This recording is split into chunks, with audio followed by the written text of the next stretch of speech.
So hello and welcome back everyone. My name is Divyanshu Mishra and in this video I'm going to tell you how to score more than 90 in English. I scored 97 in 2025 CBSE board examination grade 12 in English. So whatever I'm going to say is going to be from my own personal experience, okay? Now before starting this video, if you are watching this video maybe 1 or 2 days before the examination, I would not recommend it because I know how precious your time is. But if you're watching this video maybe 15-16 days or 1 or 2 months before the examination, this video can be a game changer for you. So I'll tell you about 5 things. The first thing is that go through the chapters, learn the poetic devices, understand the poem, what the poets want to say, and other things. Because if you have no idea about what is going on in the chapter, then you cannot write it in the examination. Okay, so that's really important. And I'll also suggest you a good way.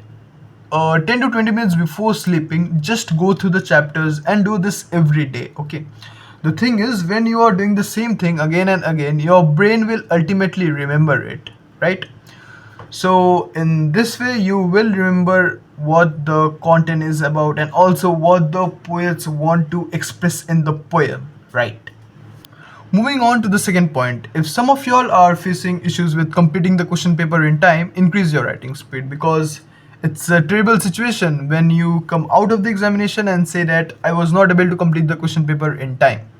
So in order to increase your writing speed, I would suggest you to solve some papers or just go in the website or internet and write questioned answers of the chapter which you have already completed, and also make a note about the time which is required by you to complete that question and always try to minimize that time. So let's say in the beginning, if you are taking 10 minutes to complete a question, try to make it 5 minutes. That's what I'm talking about. You have to minimize that time, okay? The third point is about how to get free 18 marks. You see, the section B of the question paper is about writing skills, and if I'm not wrong, there are 4 questions. So you just have to remember the formats of letter, notice, article, and whatever else writing skill you have, and you don't have to make any grammatical error. That's it.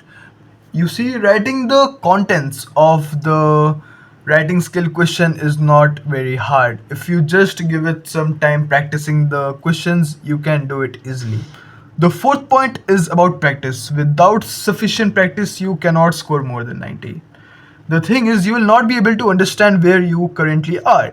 Let's say a particular person is having trouble with completing the question paper and he has no idea. But if he practices the previous year's question paper, he will understand that he is lacking in this section or maybe in section A, in section B, or any other question. So he'll practice that more. So you have to understand practicing is really important.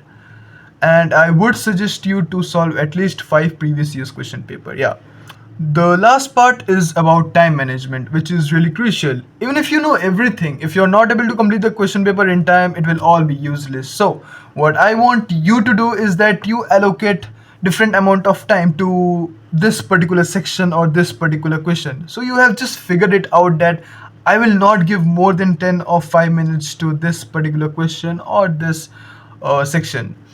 You see, I have seen people struggling trying to complete a 5 marks question and they have already spent 20 minutes. This is clearly a wrong decision because you are risking the 40 minutes, 40 marks worth of questions which is in the section C for just a 5 marks question. So you have to understand that time management is really important, and without a proper time management, you may end up not completing the question paper. That's it. These were the 5 points that I wanted to share with you guys because this was how I scored 97 in my English examination, and I hope that each one of you get a score of more than 90. So if any one of y'all have any questions, just write it down in the comment section and I'll try my best to answer those. Thanks a lot for watching this video.